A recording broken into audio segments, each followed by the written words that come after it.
Good morning, and welcome to Taylor Morrison's fourth quarter 2019 earnings conference call. Currently, all participants are in a listen-only mode. Later, we will conduct a question-and-answer session, and instructions will be given at that time. As a reminder, this conference call is being recorded. I would now like to introduce Mr. Jason Linderman, Vice President, Investor Relations and Treasury. Thank you, and welcome everyone to Taylor Morrison's fourth quarter 2019 earnings conference call. With me today are Sheryl Palmer, Chairman and Chief Executive Officer, and Dave Cone, Executive Vice President and Chief Financial Officer. Sheryl will begin the call with an overview of our business performance and our strategic priorities. Dave will take you through a financial review of our results along with our guidance. Then Sheryl will conclude with the outlook for the business, after which we'll be happy to take your questions. Before I turn the call over to Sheryl, let me remind you that today's call, including the question and answer session, includes forward-looking statements that are subject to the safe harbor statement for forward-looking information that you will find in today's news release. These statements are subject to risks and uncertainties that could cause actual results to differ materially from our expectations and projections. These risks and uncertainties include, but are not limited to, those factors identified in the release and in our filings with the Securities and Exchange Commission, and we do not undertake any obligation to update our forward-looking statements. Now, let me turn the call over to Sheryl Palmer. Thank you, Jason, and good morning, everyone. We appreciate you joining us today as we share our year-end results for 2019 and look ahead to what will be a transformational year for the company as we soon close on our acquisition of William Lyon Homes. Before I get into too many details, I'd like to take a step back to reflect on what the last decade meant to Taylor Morrison. In 2010, we totaled 2,300 sales orders across 8 U.S. markets. In 2011, we were acquired by private equity firms TPG and Oaktree. In 2012, with plans to deepen our presence in Texas, we completed our first acquisition with Darling Homes. In early 2013, we became a public company through the largest IPO of a home builder in New York Stock Exchange history. We sold our Canadian operations in 2015 and continued our acquisition activity with 2 more that year, JEH and Orleans Homes. We furthered our Southeast expansion in 2016 when we acquired Acadia Homes in Atlanta. And then our private equity partners successfully exited their investment in our company in January of 2018, the same year we closed on our 5th acquisition of the decade and our first public company deal with AV Homes. This intentional focus on and dedication to smart growth and operational excellence put us in a position to make 2019 our biggest year yet. We ended the year with 10,517 sales orders across 21 markets throughout the U.S., representing an 18% compounded annual growth rate over that 10-year period. Passing 10,000 homes is a significant milestone for Taylor Morrison, and I believe it positions us to take a big leap forward in 2020. We are extremely optimistic about the landscape today as markets are in a strong place to kick off the new decade. Economic indicators remain in our favor, and consumers have many reasons to be confident. Unemployment continues to remain at a 50-year low, personal income growth continues to pick up, and consumer balance sheets are stronger than ever. We see this manifesting in our sales offices, where we just came off our strongest Q4 sales performance in company history. This was amidst the William Lyon home acquisition announcement and integration planning activity occurring in our company during that time. Sales pace was 2.6 for the quarter, up over 62% compared to the same period last year, and orders were up 42% year over year.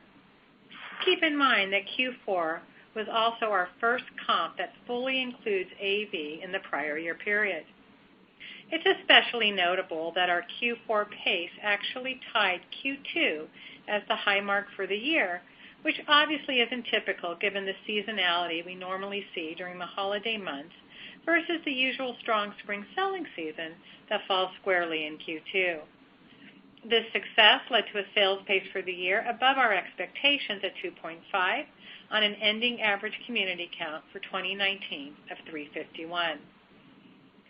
Our sales success has continued into 2020 across all geographies and consumer segments, leading to a 46% growth in sales and a sales pace of over 3.0 for January. In fact, we're pleased to see a positive market that has paid off in strong movement and paces in the William Lyon business as well, which includes a resurgence of activity for them in the Pacific Northwest. William Lyon saw a more than 30% increase in January sales over the prior year period. With this strong momentum, we would be remiss if we didn't acknowledge the impact of having AV Homes fully integrated into the business in 2019. The initial investment thesis with AV was to expand our presence in entry level versus where we were as a standalone company. Immediately following the acquisition, we had work to do to reposition some of the acquired assets, which our teams did rather quickly, allowing us to reap the benefits via strong sales and paces as the year progressed. It probably won't surprise anyone to learn that the consumer segment with the highest pace during the fourth quarter was entry level, but it's important to note that we had strong sales success across all consumer segments. Entry level, first move up, and second move up were all up at least 50% in sales orders for the quarter. With the AV integration now well behind us, we anticipate our collective organizational experience with our prior 5 acquisitions to pay off tremendously during the work ahead with William Lyon, and we have already seen that play out in the early integration planning work. As those of you that follow our merger-related filings and announcements know, we are prepared to close the transaction this week. Both sets of respective shareholders approved the deal on Thursday, January 30th, and we're now completing the final steps before officially closing and moving forward as one combined company. With each passing day, we have an even stronger conviction about the merits of this deal. The addition of William Lyon checked a number of strategic boxes for us. It allows us to increase scale in a number of our existing markets, gain entry into 3 markets that have been at the top of our watch list, add to our entry-level exposure, and complement the Taylor Morrison culture and values with that of the talented William Lyon team. As part of this morning's earnings release, we also provided a flash of results for the William Lyon business, which were in line with our expectations. The integration planning process began immediately following the announcement to ensure we are able to hit the ground running upon closing. As we've discussed, during the AV transaction, we formed an Integration Management Office, or IMO. That was led by our President of M&A, Lou Steffens, and remained in place throughout the entire AV integration. A key lesson we learned during the AV process was that we needed more substantive representation from the acquired company. So as part of this transaction, we've added a senior member from William Lyon's leadership to the IMO in order to ensure that their knowledge base is properly transferred and that all team members from both companies are communicated to throughout the entire process. This means that our IMO actually consists of 3 key leaders today: Lou Steffens, the William Lyon IMO lead, and an IMO lead from within the Taylor Morrison business. Additionally, we knew with an acquisition as transformational as this, it would require the next evolution of our organizational structure. To support our continued growth, we must think differently, operate differently, and use our resources differently. In December, we announced a new corporate and regional structure led by Eric Huser, our Chief Corporate Operations Officer, and Dar Ahrens, our Chief Field Operations Officer, effective upon close of this acquisition.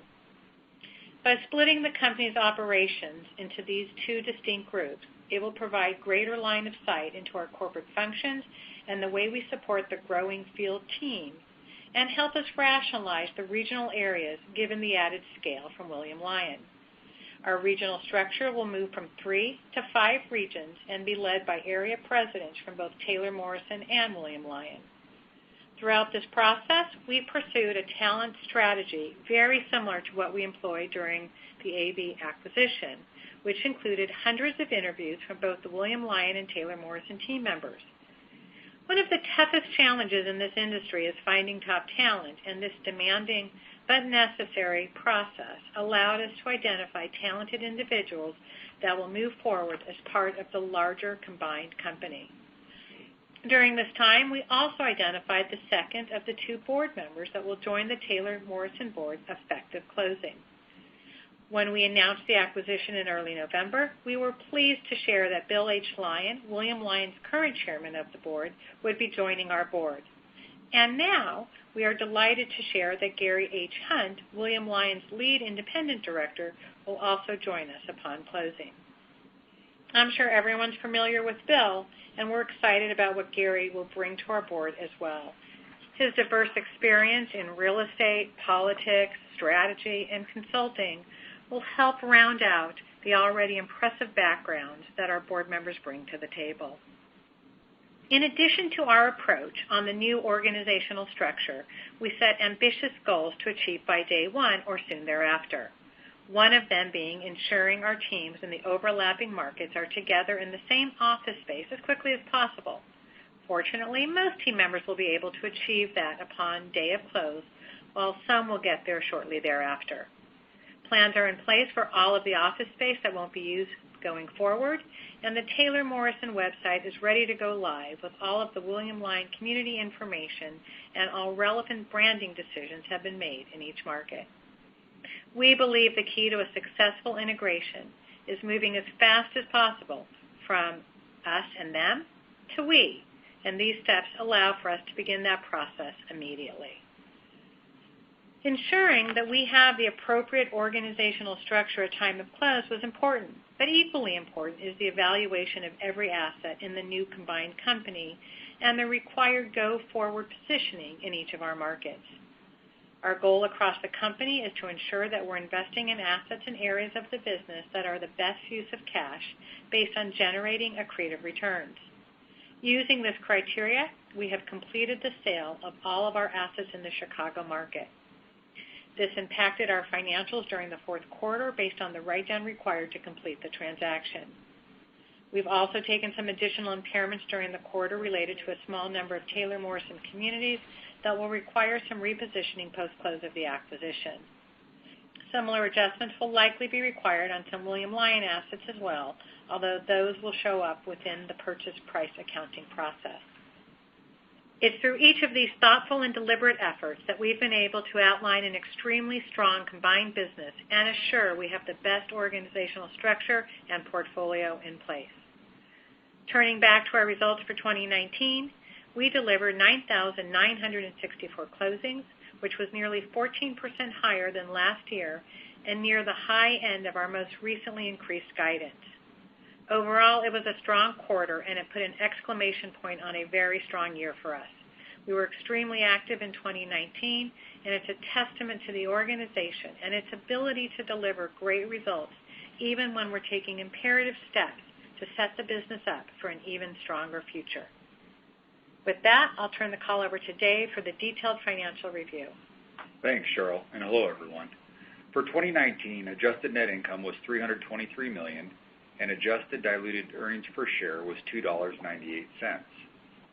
On a GAAP basis, net income was $255 million, and diluted earnings per share was $2.35. Total revenues for the year were almost $4.8 billion, including home building revenues of more than $4.6 billion. Home building revenues were up just over 12% from the prior year. As Sheryl mentioned, there were certain unusual items during the quarter that impacted many of our key metrics. The impact to earnings before taxes included almost $50 million for an increase in our reserve related to remediating a warranty issue that impacted our central region, $13 million for the write-off related to our Chicago exit, almost $11 million for transaction expenses related to both AV and William Lyon, $9 million for the impairments, and almost $6 million related to the loss on extinguishment of debt due to the refinancing transactions earlier in the year. With all of this behind us, we're confident in how this sets up the business and strengthens the balance sheet for the future. For the year, adjusted home closings gross margin was 18.2% when adjusted for the $53 million in unusual charges that impacted the metric. GAAP home closings gross margin for the year was 17%. Moving to financial services, we generated approximately $93 million in revenue for the year and approximately $42 million in gross profit. We experienced continued strength during the year and actually achieved our highest profit per unit in company history during the fourth quarter. Our mortgage company capture rate for the year came in at 75% compared to 71% during 2018. As we integrated the AV business into our financial services operations throughout 2019, it was notable to see that our capture rate actually increased every quarter throughout the year, ending in Q4 at 80%. Sheryl mentioned that we evaluated our organizational structure headed into this transaction, and that applies to financial services as well. The go-forward organization will be focused on the combined builder business, and we will now benefit from an East and a complementary West Coast fulfillment center in Phoenix to expand the reach of the financial services team, which is based in Florida, with smaller field teams embedded within each market. This will allow the team to better serve our customers across the country and provide a seamless experience across all time zones. SG&A as a percentage of home closings revenue, adjusted for the impact of unusual items, was 10.4%. On a reported basis, it was 10.6%.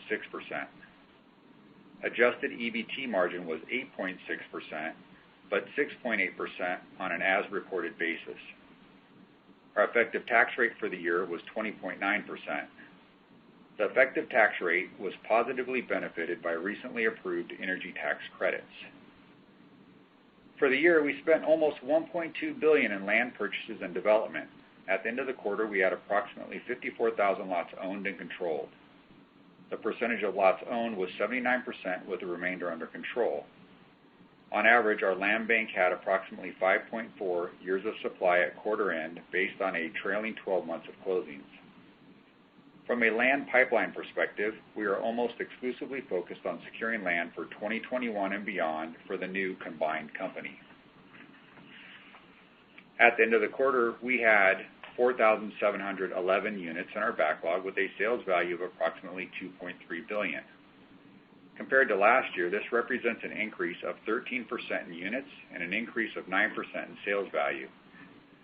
We also had 1,774 total specs at quarter end, which included 361 finished specs, or about 1.1 per community. This is down from the almost 1.7 finished specs per community that we had at the end of 2018 and is actually flat from our Q3 ending balance. The finished spec population that we entered the year with is helping position us for a strong spring selling season this year. When we add in William Lyon, we expect our spec population to increase, but we plan on working it back down closer to our historical averages over time, but do recognize that many of their positions operate solely as a high-turn inventory model. As I look back on the year, I'm proud of the work we were able to complete when it comes to capital allocation. We completed the integration of AV Homes. We paid off $200 million in debt as the bridge loan for the acquisition came due. We exhausted our share repurchase authorization, which took our total shares repurchased after the AV deal up to 16.9 million for $296 million, and we continued to invest in our core business, which helped lead to record results we saw this year. From a liquidity perspective, we ended the year with approximately $850 million in total available liquidity.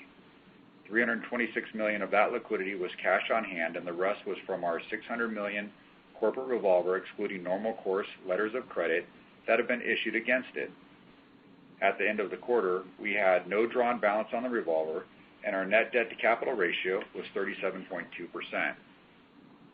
On a pro forma basis, as of 12/31, the combined company would have had a net debt to capital ratio in the mid-40% range. As we look beyond the acquisition close date, this could reach as high as the 50% range as the year progresses and seasonal cash needs increase.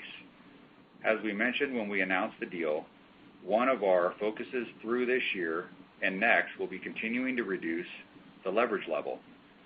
We have also worked to upsize our current corporate revolver to $800 million to account for the increased size and scale of the combined company. This will be effective as of the close of the transaction. The 2020 year should prove exciting with the closing and integration of William Lyon, which will have a significant impact on our operating and financial metrics. As we mentioned in the William Lyon acquisition announcement in November of last year, we will be in a position to provide annual guidance on the combined business during our first quarter call in late April. For now, let me wrap up by sharing our Q1 guidance for Taylor Morrison on a standalone basis. For the first quarter, we anticipate community count to be between 320 and 330. It's important to remember that our strong sales success in Q4 and January is having a short-term impact on our overall community count, as several communities have or may be closing out sooner than expected, while it's difficult to pull new community openings forward. The community openings are more back-half weighted for 2020 and should normalize by the end of the year.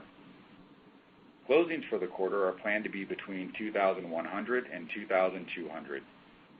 GAAP home closings gross margin, inclusive of capitalized interest, is expected to be about 18%.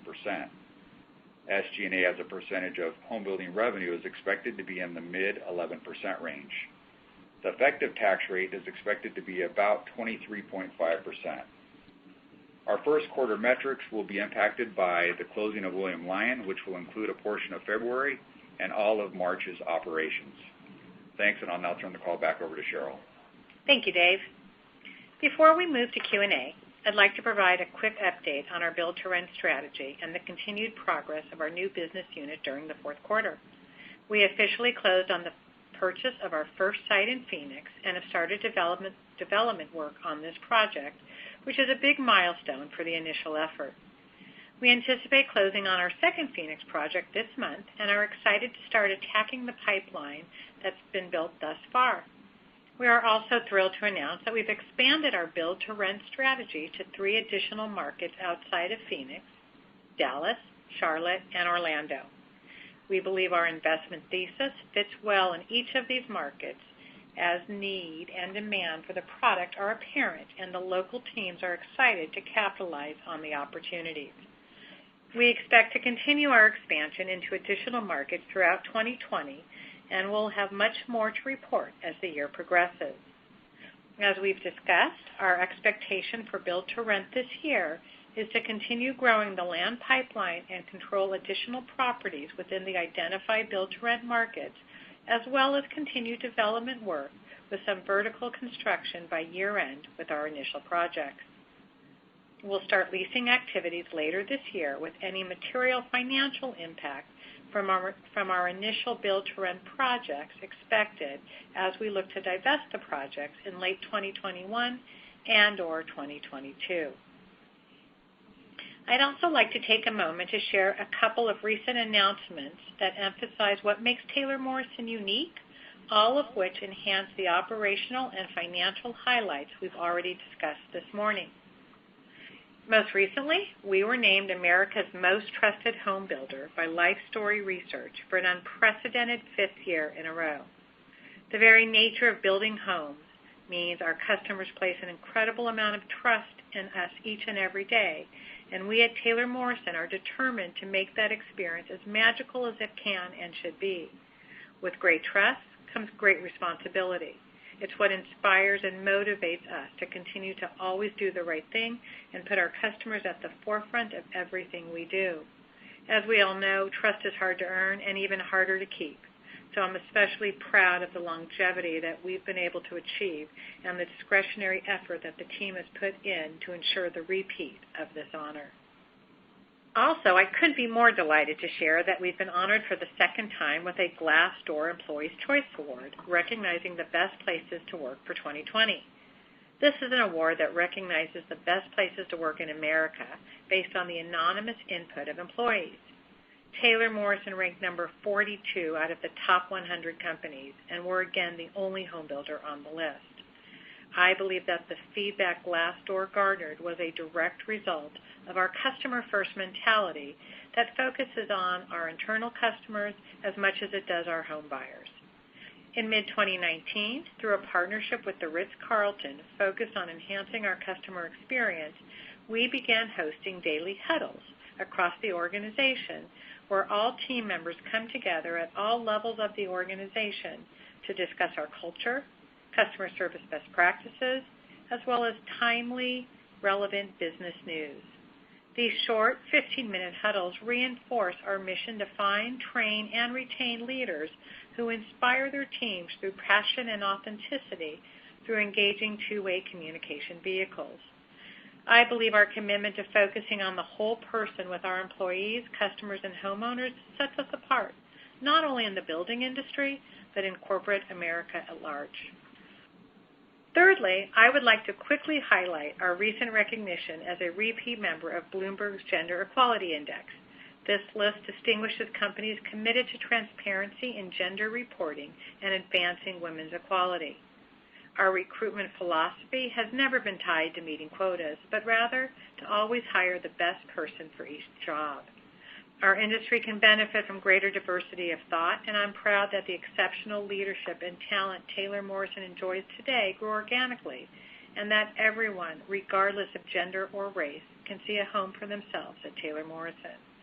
This recognition not only acknowledges the makeup of our current workforce, but our board of directors as well, where today we enjoy an almost 50% male to female split. And last but not least, I'm also very proud that we were added to Fortune magazine's World's Most Admired Companies list for the second consecutive year. We scored best in the areas of social responsibility, innovation, people management, and product quality, all areas that we care about deeply. The rankings for this honor are based on survey responses from industry executives and analysts who provide feedback based on company performance and reputation. We've been fortunate to be the recipient of many awards, but there's something very special about being recognized by other leaders in our industry. To say that 2019 was a pivotal year in the company's history would be an understatement, and 2020 is already proving to be yet another one. It's hard to imagine there's more amazing things occurring within the organization outside of the acquisition-related activity, but it's true. Just last Friday, it was announced that we would be joining the S&P 400 Mid-Cap Index as of tomorrow. Our teams also continue to seek new and smarter ways of conducting business that will add to our transformational journey.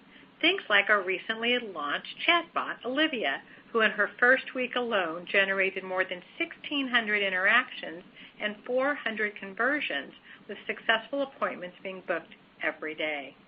Taylor Morrison Home Funding has also made significant progress streamlining the mortgage journey through bots and digital transformation of the mortgage application process. During the busy holiday season, TMHF was able to originate and close homes in record times, actually as quick as 9 days. Most importantly, as we expedite the process, we're providing an elevated experience at each turn for our customers. These are small but meaningful steps that our teams continue to take that improve the Taylor Morrison customer experience. I'll end our call today like I always do by providing an enormous and heartfelt thank you to our Taylor Morrison team. Their efforts day in and day out to deliver strong results while working diligently to ensure a smooth integration of William Lyon after closing is so inspiring. With that, I'd like to open the call to questions. Operator, please provide our participants with instructions. Thank you. To ask a question, please press the star, then the 1 key on your touch-tone telephone. To withdraw your question, press the pound key. Again, to ask a question, press star 1. Our first question comes from Alan Ratner with Zelman & Associates. Your line is open. Hey guys, good morning. Congrats on the quarter and the earlier than expected close of the deal. Very exciting.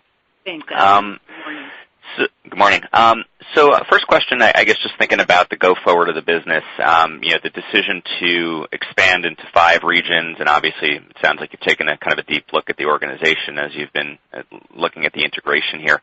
I know in the past you've kind of targeted a sub 10% SG&A, and this year was a little bit of a step backwards here, and a lot going on obviously, but how should we think about where the new kind of goalposts are with this current organizational structure? Are you still kind of targeting that type of level? Will there be any near-term impact from the restructurings? And I guess just more broadly, understanding not giving annual guidance, but how should we think about just the go-forward business in terms of where you want it to be, whether it's thinking about margins, absorptions, returns, any metrics you'd be willing to at least directionally share would be helpful. Sure. Well, I guess I'll start, Alan, with the SG&A. You're correct. We're not changing our long-term vision on, driving leverage on SG&A. The increase in the scale from William Lyon, that's obviously going to help that leverage, but that'll just take a little bit of time. We'll need to work through the integration, and we will have better insight into that when we get to our Q1 call. I tell you, on a legacy basis, we would expect to be flat to slightly leveraging even before the William Lyon acquisition.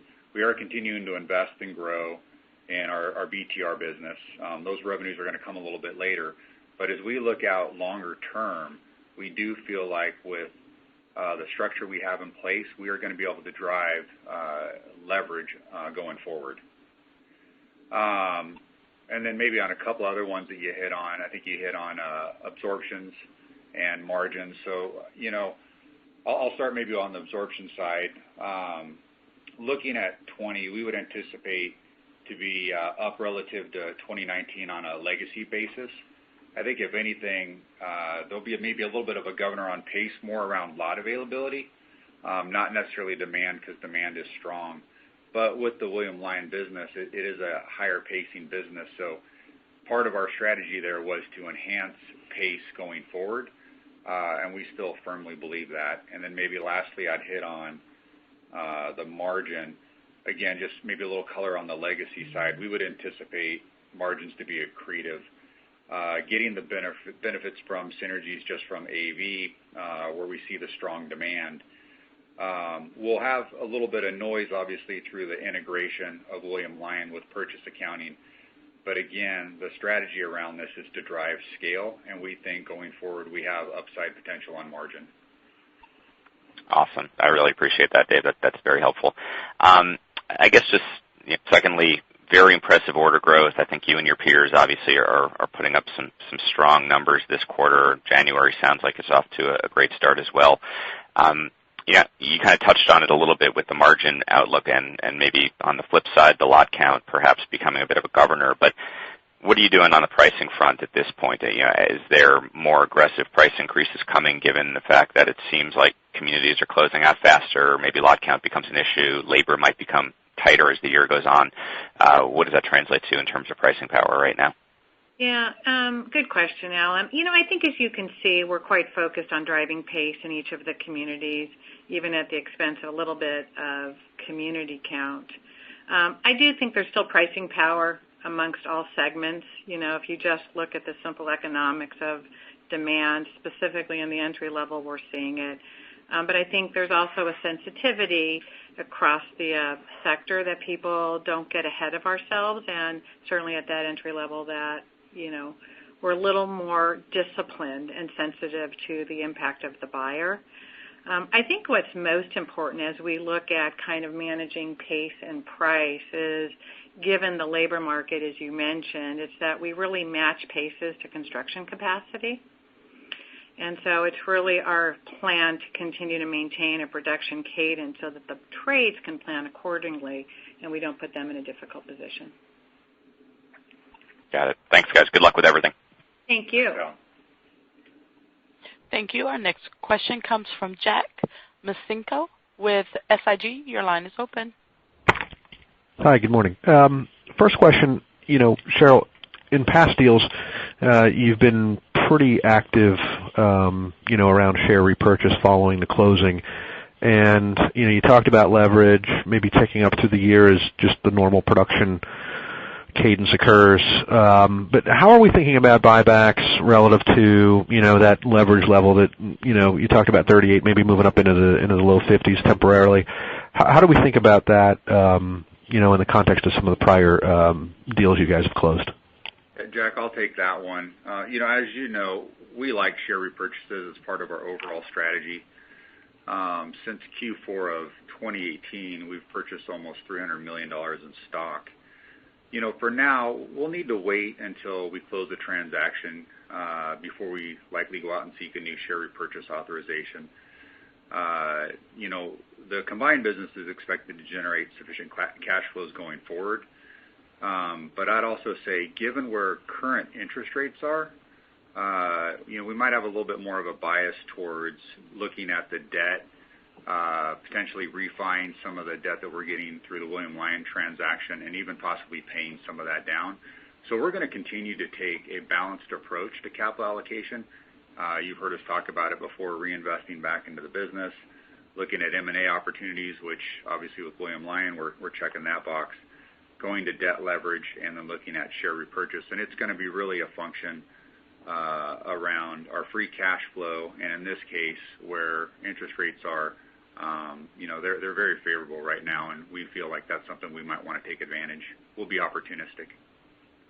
All right, that's helpful. Thank you. And then, you've got the 5 acquisitions since 2015 or 2015 or so, and a number of those were or have been really first-time oriented, as is the William Lyons deal.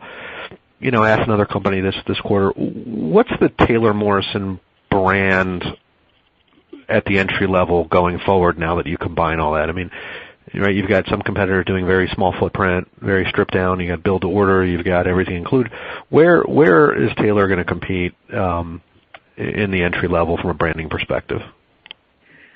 I think I'll take a stab at that one. I think everyone's playing this first-time consumer a little bit differently, and you're absolutely right. The first-time buyer penetration has been a key focus of the organization. But I think it's really critical that we look at this consumer market by market, because we've talked before. We do serve that very affordable first-timer in some markets, and we do that through simplified product, maybe attached product, very simple spec levels, little choice for the consumer. And for those folks, it's really about being in the right house, quality home, in the right place at the right price. Along the first-timer continuum, though, we also serve what we've coined the professional first-time buyer. And with that consumer, we do give them a little bit more choice, and they do spend a little bit more money and time really customizing the specifications to their liking. So when we talk about our first-timer, I think it's a pretty broad breadth across the portfolio of very affordable to truly something that would be right on the edge of that first-time move-up. I think with the William Lyon penetration, we definitely are going to have a greater penetration of that more affordable. I would say our overall entry-level position will probably move up somewhere around 5 or 6 percentage points. And we'll have a larger piece of the spec business, as Dave discussed, where that would really be a much more simplified product. All right. Thank you. Thank you. Thank you. Our next question comes from Michael Rehaut with J.P. Morgan. Your line is open. Thanks. Good morning, everyone, and congrats on getting the deal done a little earlier than expected. Thank you, Michael. First question I had was on the deal, and I know Sheryl, you have a lot of comments, and obviously a lot of work into the deal, or what you expect from the combined company going forward upon your close. I was hoping to get maybe a little additional perspective from the standpoint that you've done several deals over the past few years. William Lyon will be the biggest. You've also had a couple of other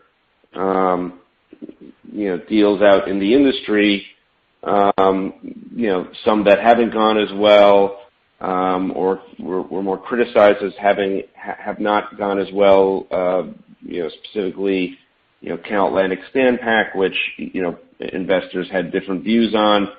Lennar's takeover of Cal Atlantic, I think was a bit different and perhaps a bit more successful.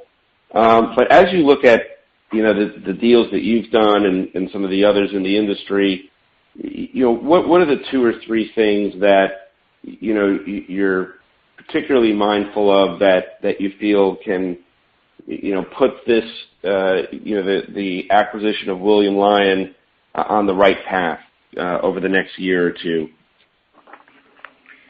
Yeah, that's a really complicated topic and easy answer. for us. As you go through the process, Michael, obviously you go through the due diligence, you underwrite all the assets, the price has to work. But the most difficult thing to underwrite and the most important piece of any transaction is making sure you have the people right. Because at the end of the day, if you don't properly staff it, you don't have the right people, you don't integrate the cultures, you actually have very little chance to have a successful acquisition. And so I would tell you, and I think I spent some time in my prepared comments talking about the depth in which we go through this, and there's not one methodology, but ours is we're going to put the best, team in the field. And every role, even though we have a wonderful organization within Taylor Morrison, we're acquiring this business not to rip it apart, but to actually enhance it. And that's by bringing their history, their people, their processes, seeing what's better than ours, and having a very open mindset to that. So we start with the people. We go through a very diligent process of interviewing for every single role and making sure that we have the best team in the field. And then it's really, as I said, getting to a we very quickly and making sure that we have an open mind to understand the best of both organizations, and that becomes the go-forward strategy. And I'd double down on that a little bit and say even the best integration plans have bumps, and you have to plan accordingly for those bumps. And a lot of things that Sheryl's done around dedicating the necessary resources to do this, where there's a little bit of cost up front, the dividends that it pays on the back end are tremendous, financially for sure, but also just from a morale standpoint for our team members, to know that they're supported during this process, which, as you know, is difficult at times as you go through an integration. So I'd throw one more last thing on it, Michael. Communication's key, and it's key through the entire process. So we have been talking to team members in both organizations since the day of announcement. We send multiple memos a week. It's really about keeping everything in front of them. The daily huddle that I spoke about is going to be critical to the success, because we will be putting our arms around the entire organization on a daily basis and getting to know people. I'll tell you, if it isn't for the last 5 transactions and the muscle that we've kind of developed, we would not have been prepared for the quick trigger on this one. As we said in the November call, we didn't think this was going to happen until the end of March. Things moved very quickly. That's great news, but my confidence is really because of kind of the IMO team and what they've been able to do to get us ready for this week. That's great. I appreciate that. And obviously, best of luck this year as you execute those plans. Thank you. I guess secondly, I want to circle back to, SG&A. I think, there's an earlier question on it. And, if you look back over the last, 4 or 5 years, since 2015, the SG&A has been kind of flattish in the, let's say roughly 10 to 10.5% range, despite, revenues going from, 2.7 to this year around 4.7. And understanding, obviously, that, you're building out the organization. There's a lot of investment involved in that. There's been, different systems and functional investments. But I think, going forward, when you look at the lower, valuation multiple, I think, trying to drive a better, operating margin, better returns will be critical. So, Dave and Sheryl, I mean, as you look at over the next 2 or 3 years, what do you think the real opportunity is in terms of that number? Because, you talked about on a legacy basis, maybe, being flattened down a little bit. But, how do you think about where that number should be over time, and what would the levers be to get there? Sure, Michael. I think I'd first start by going to, our SG&A rate. I think if you look at it against the peer group, I would argue it's actually very competitive. And you're right, we have made investments. I mean, through the different acquisitions we've done, we have made several investments around systems, in our purchasing function, our construction cycle. And as Sheryl mentioned, that was part of creating that muscle to allow us to do the acquisitions and to be successful at integration. So those are actually things that we're very proud of, and it lays the foundation for where we are today and where we're going forward. William Lyon for us is going to be transformational. This is going to change the game for us a little bit. We're not in a position to go and quote long-term SG&A rates right now because, as we said, we want to get at least a couple of months under our belt, establish guidance for this year. But I'll tell you, as we look out strategically, once we decided to move forward with William Lyon, leveraging SG&A, having accretive margins, generating additional cash, it was all based on enhancing our returns going forward. But, in the short term, we have to get through the process of the integration. But when we come out the other end, we think we're going to be well positioned. We're going to continue to be very competitive in our sector and take advantage of market conditions. And I think to your earlier point, Dave, when we come out the other end of the integration and when we actually have the revenue streams from BTR and not just the investment side. So a lot of good stuff ahead. Thank you. Thank you. Thank you. Our next question comes from Mike Dahl with RBC Capital Markets. Your line is open. Good morning. Thanks for taking my questions. Hey, Michael. Hi. I wanted to come back to the absorption question. I think that Alan kind of asked around it earlier, but in the press release you talked about those January sales translating to over 3 sales per the month. It seems like actually, if you look at the numbers, it could put 1Q on pace for more like 3.5 or so a month. That's a number even north of 3 that, as a public company at least, Taylor Morrison hasn't produced in any quarter. So I just wanted to follow up and just ask, is there something structurally different about the way that you're looking to manage the business on a go-forward basis with respect to pace versus price, notwithstanding the mix impact coming from William Lyon, but on the legacy, or is there any evidence that you're seeing, I guess, secondly, that this is kind of a pull forward alongside the pullback in rates or anything like that? I don't think anything structural at all, Michael. Like I said, I think we've been talking about for a couple quarters that for a long time you saw us have a very strong bias to margin and price, and as that started moderating, we probably have more of a corporate bias to pace and the advantages that gives you market by market. But at the end of the day, it's a community by community decision on pace over price, even though we've certainly wanted to see the benefits of that acceleration. Is there a pull forward? We ask ourselves this every time. If you think about the last 2-3 years and there's some, strong activity out in the field, we say, is this a pace, pull forward? I don't think rates are pulling us forward. In fact, I think I even saw this morning that rates are likely going to, given the concerns around the virus, we could even see rates pull back even more or drop a little more. So I don't think so. I think all the things, it's almost the perfect storm in a good way around what we're seeing on the way the consumer's feeling. Inventory's tight. Inventory's tight across the markets, and that is creating some of the energy and excitement as you go market by market. I'll also throw in that, when you look at AAV, when we acquired them, they were a higher pacing business, and, we had to get through the integration. And as Sheryl talked about in our last quarter call, we completed the integration, and I think what you're seeing is now that efficiency that we expected out of that business really coming through our numbers as well.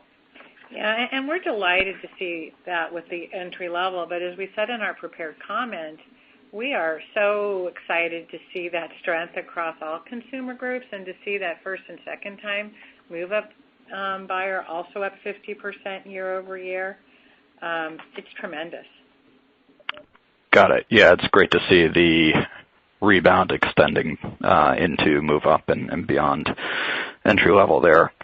Second question, just around margins, and understand that you're going to hold off on providing pro forma guidance until next quarter, but specifically as we look to build out models and think about those purchase accounting impacts, Dave, that you mentioned. And any way you can size the numbers specific to purchase accounting, and when you talk about margins up, gross margins up year on year on a legacy basis, but some noise. Should we still think that margins, even inclusive of purchase accounting, are flat to up? Just anything you can give us there. Yeah, I'll speak a little bit more to the legacy side, and then I'll touch on purchase accounting.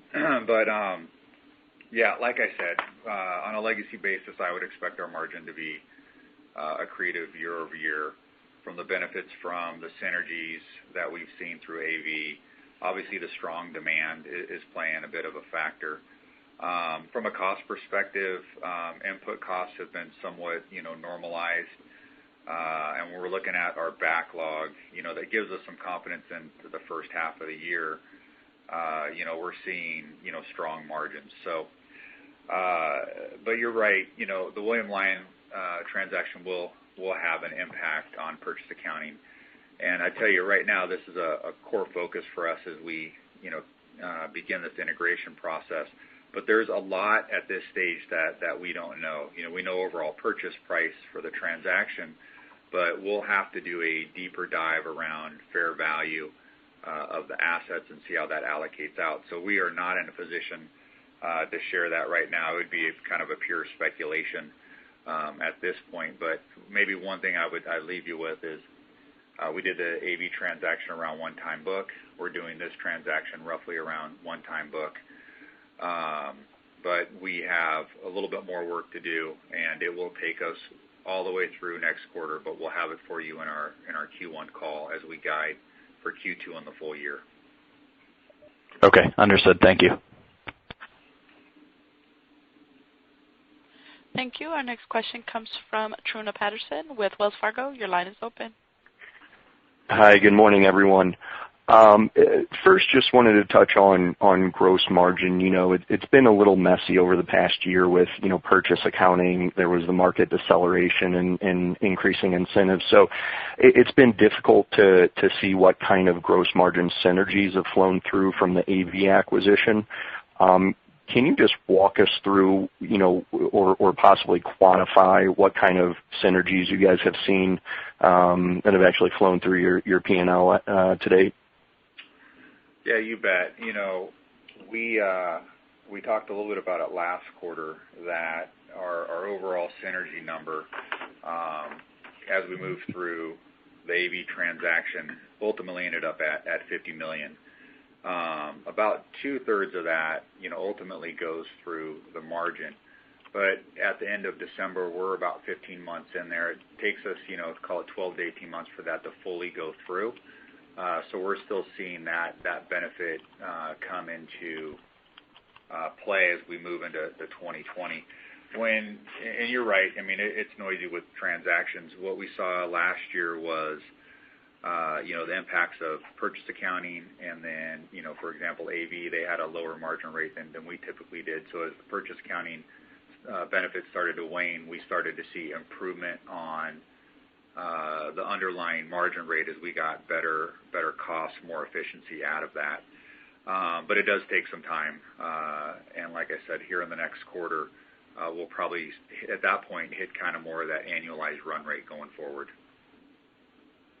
Okay, thank you. And then kind of a multi-part question on community count. You all guided first quarter down about 10 to 15% year over year. How should we think about, the cadence through the year? Will it actually inflect positive by the end of the year? And then, regarding the William Lyon acquisition, it's generally thought of in the industry that M&A leads to a bit of a slower growth rate than, what maybe the pro forma combined company would suggest, as managers focus on integration.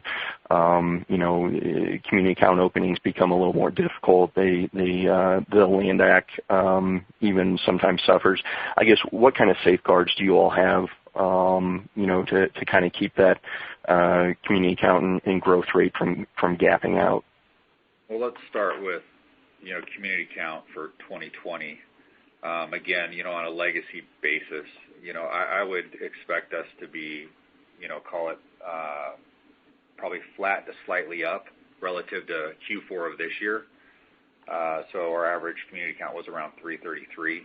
And as we talked about in the prepared remarks, we'll see a little bit of a dip in the first quarter. We have communities coming online late second quarter, but more second half weighted. But we'll see that, again, kind of flatten out to be flat to slightly up by end of the year. The only thing I'd add to that, Truman, is, you're right. When you pull these together, there's lots of work to do. And I think, if you look at kind of William Lyon's sales trends in the quarter when, the deal was first announced, I think it was a slower start as it was all being digested into the organization. They saw that pick up as the year went on and people began to understand what the future looked like. And certainly they've seen it coming into January with a very good, sales and pace in January. And we've seen it across the board for them. Really delighted, as I said earlier, on the Pacific Northwest, where paces were amongst the top in the organization. So I think that, it will be our intent to be able to integrate these and really not see too many blips on the community opening side because our teams are already starting to work together on that. Okay, thank you. Thank you. And our next question comes from Jay McCanless with Wedbush. Your line is open. Hey, good morning. So the first question, Sheryl, if I think about the pro forma company after the transaction, where do you guys believe your entry level versus active adult versus move up? How are those buckets going to look, maybe on a percentage basis? So what we've normally talked about, Jay, is kind of that third, and third, right? And that first time buyer is kind of a third of the business, and that's the makeup of that entry level, maybe a little bit moving into the first move up. The kind of middle of the market is a third, and then that 50 plus is a third. Not specific to active adult communities, but really where they show up in the total portfolio. My expectation, as I look at the blended business and I look at the lots, kind of the go-forward lots of the two organizations, is you're going to see probably that first buyer, entry-level buyer, move up a few percentage points. And I think you're going to see that first move-up buyer probably move up a few percentage points, and you'll see the second move-up luxury business slightly reduce. Okay, that's great. And then the second question I had, in terms of thinking about our forward model, is there going to be a meaningful change if we just took the community count for William Lyon and Taylor Morrison today and then fast forwarded a week after you guys have closed the deal? Is there going to be an immediate impact on the community counts of the combined businesses after closing? Or as we're thinking about our model, we should assume that roughly the same amount of communities for the blended business are going to be operating for the next 2 to 3 quarters? Yeah, I think the only feedback I'd throw in, Dave, if you concur, is that both with the sales success both businesses are seeing, we're seeing closeouts move quickly. We're seeing moving into some closeouts a little earlier than we anticipated, and that shows up in the guidance that Dave just shared. I think they're seeing the very same thing. And as we analyze the portfolio, the early work that we've done, there might be a few positions that we might think long-term don't make sense in the portfolio, and we might have a different strategy. Generally, I'd say that's correct, but the bias is probably a little lighter given the strategy on some communities. Sounds good. Thanks for taking my questions. Thank you. Thank you. And our next question comes from Carl Reinhardt with BTIG. Your line is open. Thanks. Morning, all. I just have one. Truman got my other one. And I guess the crude way to ask it, Sheryl, is, are you done doing deals? I guess the nice way to ask it is, if you look at the footprint post-close and the scale and depth of share you think you'll have in a relatively stable market, is your footprint kind of where you want it to be? Is your scale where you want it to be? as it sits now? So I like your crude approach. Direct is good. We are head down. And I can't even sit here today and think about another large transaction. We're very busy. I think you'll see us busy for a little while here. We're going to make, just like we had to make sure AV was appropriately integrated and we were ready for this, we would have to do the same before we'd ever consider anything different. When I look at the strategic benefits of this transaction and I look at the market dynamics of Denver being one of the markets that I would say was subscale, and what's happened there. I look at Austin doubling the size. I look at what it's done to our California footprint. I'm very delighted, as well as the added markets of the Pacific Northwest and Las Vegas. So I think we feel like we're in a very good place. I could never comment on what 12, 18 months, 24 months from now holds, but I'm not really thinking about that right now, to be quite honest. I think we're in a very good place. We like the portfolio, and I don't see any big deals imminent at all. Thanks a lot. Thank you. Thank you. And our next question comes from Alex Rigel with B. Riley FBR. Your line is open. Thank you. Two quick questions. Could you give us a little bit of update on Williams Lyons in the month of January as it relates to sales pace and order activity? As well, could you quickly run through sort of a regional update on sort of what else you're seeing, feeling in the trenches? Yeah, I'd be happy to. So as far as the preliminary numbers that we've seen from William Lyon, I think that their sales in January, like I said, was quite strong. I think they had a pace of something close to 3.5. So that's tremendous. I think it was slightly ahead of their expectations, and I think each week they saw the business pick up. So excited about that. And as I said, when I look at the paces of the last 4 weeks compared to their last, 8, 12 weeks, the activity's been good. If I do a quick around the world for you, I would tell you generally things are feeling nice across the board. I think before I do a quick tour, it probably makes sense to talk about some of the markets that, let's say, over the last 12 months we've seen, maybe a little bit more challenge, maybe some inventory creep, maybe some pricing resistance, and I'd start with the Bay. They saw a tough back half of 2018 and then a little resurgence in Q1 of 19, and then paces dropped considerably as we moved through the year. Having said that, it feels like the last 3 months we've seen some pickup in traffic and sales activity and even seeing pricing power back in some of the submarkets. January felt pretty good with their sales slightly above their budget. And interestingly enough, it seems like we saw an impact with the January Chinese trade deal signing, seeing some of those buyers back in the communities. As I move through the rest of the state of California, SoCal repositioned the business over the last couple years, and our ASP is down more than 30% year over year. And so when I look at how that started last year and then the movement through the year, quite favorable. Discounts reduced each quarter through the year, and it feels like they're on very predictable footing. And they've come out of the gate very strong in January, and obviously that business is going to change dramatically with the add of William Lyon. Sacramento, steady as you go. I mean, it's just been really good. Last 3 quarters in the market and in the company, we've seen strongest sales we've seen really in the decade. But there's a lot of new entries that have come into, a lot of new competitive entries in SAC. Dallas, I would tell you, is the other market that I think over the last year there was a lot of noise, greatest inventory challenges last year, a lot of national press, pricing had run just too hard. That's the place we probably had the most repositioning to do to work through some of the AV assets, but it feels much more consistent than we've seen in some time. Jobs are good. Inventory is actually tightening up. I think the team's done a really nice job there. If I round out Texas, just strong. Austin, I think our opportunity challenge there is making sure sales don't get ahead of our ability to get lots on the ground, and we keep pace with production capacity. And Houston's seen great results year over year with growth and pace per community.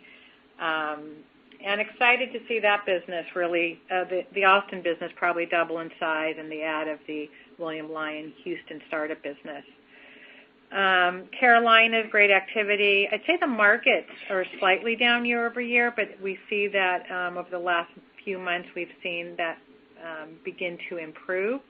Probably the most notable trend we've seen in the Carolinas, specifically in Charlotte, is kind of a shift from single-family to multifamily. Raleigh's probably where we had a lot of repositioning to do from AV as well, and I think we're starting to see the fruits of the team's hard work. That's left. Florida, tremendous growth year over year and quarter over quarter in each of the markets, both in Taylor Morrison and the market as a whole. You know, we didn't specifically call out active adult as having a year over year growth like the other consumer sets, and that was really a function for us of positions being closed out in our large Esplanade communities and a lot of new positions opening up early this year. And let me finish with Atlanta strong, Denver strong, all about lot availability. Once again, that business is going to change dramatically. And Phoenix, God, just continues to charge hard. Phoenix is the only business that will be affected by both the AV and the William Lyon acquisitions, but they've handled it masterfully. They're humming along with sales up more than 30% in January. It's really a production machine for the business, and I think really reaping the benefits of what scale in a market can do and what the planned production cadence can really do. And probably worth noting that if I look at Phoenix in 2019 on a pro forma basis, I think we would have been number one in revenue. So a really big move for Phoenix. Thank you. You bet. Thank you. And our next question comes from Matthew Bouley with Barclays. Your line is open. Good morning. Thanks for fitting me in here. I wanted to ask on the pricing power side again. Sheryl, you gave some color around pricing power still being sort of fickle. Obviously, incentives have left the market, so maybe that's a piece of it. But I guess it would just be great to hear your perspective around sort of if or when pricing power could return to the market. I mean, we've already seen resale inventories tightening. Demand is strong, rates are favorable. I guess what else would it take to kind of bring pricing back into the market from your perspective? Thank you. You bet. Well, I think we do have pricing power in the market. I think what you're seeing is the builders act responsibly to make sure that we don't shut this off. So I'm a fan of taking a much more measured approach. And, when you look at long communities with long shelf life, you want to be really careful. Where you really see some opportunities is as you're closing out a community, if you know that there's not a replacement opportunity. So I wouldn't say we don't have pricing power. In fact, I do think we have pricing power, and we're seeing it in all markets. I think the difference is instead of seeing, $5,000 a shot, we're probably being a little bit more responsible and metering it out a little bit more carefully to make sure that we don't get over our ski tips. Okay, understood. Appreciate that. And then secondly, just on the synergy side, I appreciate the full guidance is still yet to come. But I guess just ahead of the deal closure with Lyon, have you guys been able to sort of get a head start around the synergies, whether it's on the material or land sourcing side, just kind of any updates on how you're thinking about that? Thank you.